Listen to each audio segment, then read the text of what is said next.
ఏంటి మీరందరూ నన్నే చూస్తున్నారు? ఏం జరుగుతుంది ఇక్కడ? చూడ్డానికి మనిషిలాగానే ఉన్నావు, పుస్తకంలా ఉన్నావేంటి? అవును, నేను దేవుని ఉగ్రతకు లోనైన దాన్ని. ఆశ్చర్యం. నీ కథ చూస్తుంటే విచారణంగా ఉందే. నీ కథ ఒకసారి తెలియజేస్తావా? సరే, అలాగే.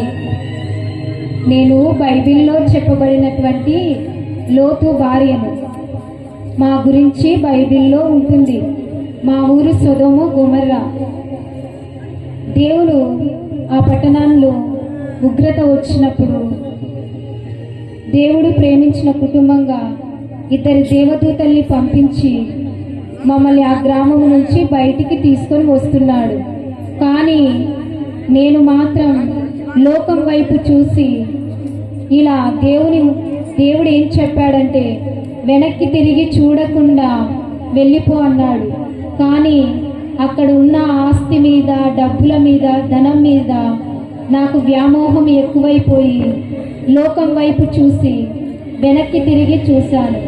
వెంటనే నా జీవితం ఇలా మారిపోయింది.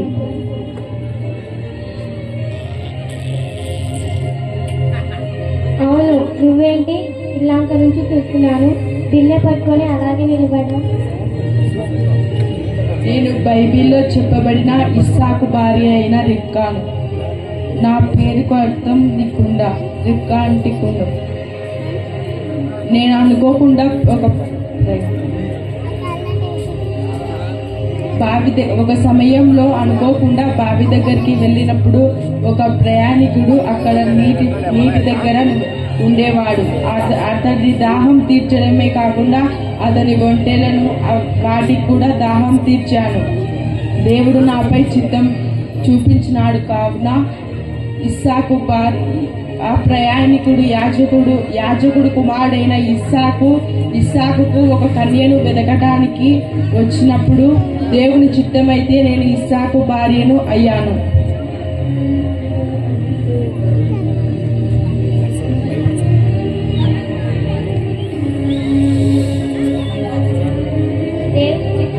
ప్రజలకు నువ్వేం తెలియజేయాలనుకుంటున్నావు? దేవుని యందు విధేయతను కలిగి ఉండాలని అందరూ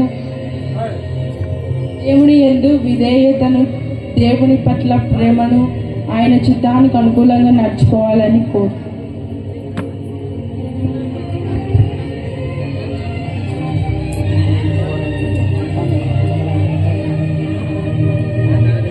అవును, నేను సఫీరా, అన్నయ్య భార్యను.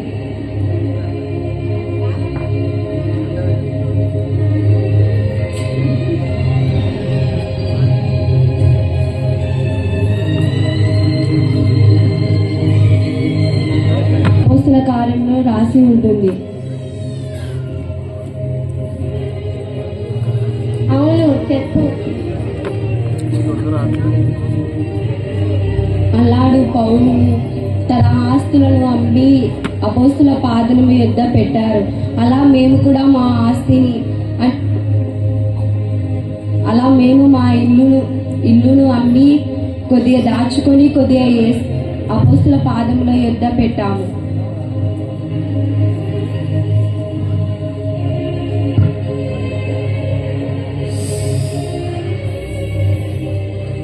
ఈ సమాజానికి నువ్వేం చెప్పాలనుకుంటున్నావు?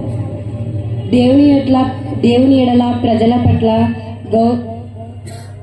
యథార్థ కలిగి జీవించాలని.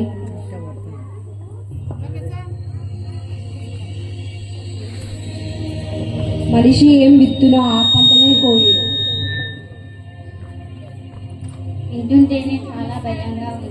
సరేలే, ఈ జీవితం గురించి ఇక్కడున్న ప్రజలకు ఏం చెప్పాలి? మనుషులు ఏం విత్తునో ఆ పంటనే కోయునని నేను చెప్తున్నా.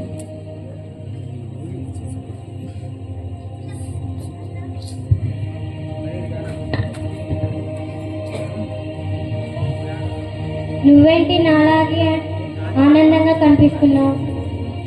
నా పేరు రూతు. నేను మోయాబీరాలు. మా అత్తయ్య దేవుని గురించి చెప్పింది.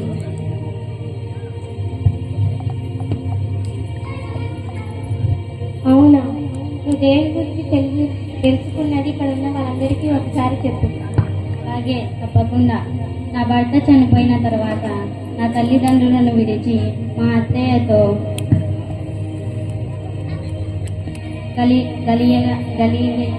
గలియల దేశానికి వచ్చాము.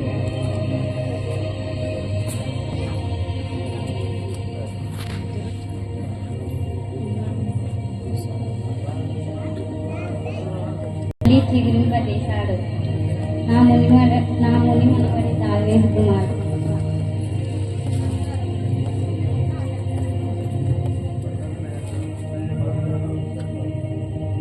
నువ్వేంటి అందరికంటే విచిత్రంగా, చాలా అందంగా, ఆహ్లాదకరంగా కనిపిస్తున్నావు? నేను మరియలేని మరియను. అవునా, నువ్వే కదా యేసుప్రభు పునరుత్థానుడైన తర్వాత మొదటిగా చూసిన వ్యక్తివి. ఎంత గొప్పది నీ జీవితం. అవును, గొప్పదే. ఆయనను చూసినప్పుడు నా జీవితం ధన్యమైంది. కానీ యేసు ప్రభు నా జీవితంలోకి రాకముందు నేను చాలా పాపంలో బ్రతికేదాన్ని. యేసు ప్రభు నాలోకి వచ్చాక నా పాపంలన్నింటినీ తీసివేసి నన్ను పరిశుద్ధంగా పరిచి నన్ను క్షమించాడు. అవునా, నిజంగా ఇక్కడున్న ప్రజలకి దేవుడి యొక్క పునరుత్థానముల గురించి చూసిన మొదటి వ్యక్తివి నువ్వే కాబట్టి ఇక్కడున్న ప్రజలకి నువ్వేం చెప్పబోతున్నావు? ఆయన అంటే నాకు ఇష్టం. ఆయన లేకుంటే నేను లేను.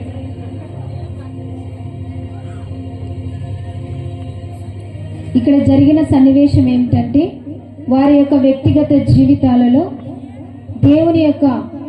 దేవునికి లోబడితే వాళ్ళ జీవితం ఎలా ఉంటుంది, దేవునికి అవిధేయత చూపిస్తే ఎలా వాళ్ళ జీవితాలు పతనమైనాయి, దేవునికి విధేయత కలిగింటే లేవిలో కూడా దేవుడు ఘనతగా మార్చినటువంటి జీవితాలు ఎలా ఉన్నాయి, ఉన్న జీవితాన్ని దేవుడికి సమర్పించుకొని ఆ దేవుడి యొక్క పునరుత్థానపు బలాన్ని, ఆయనను చూసే గొప్ప భాగ్యాన్ని ఈ స్త్రీలందరూ ఎలా పొందుకున్నారో ఈ స్కిట్ ద్వారా తెలియజేశాం. ఇంతటితో ఈ స్కిట్ సమాప్తం.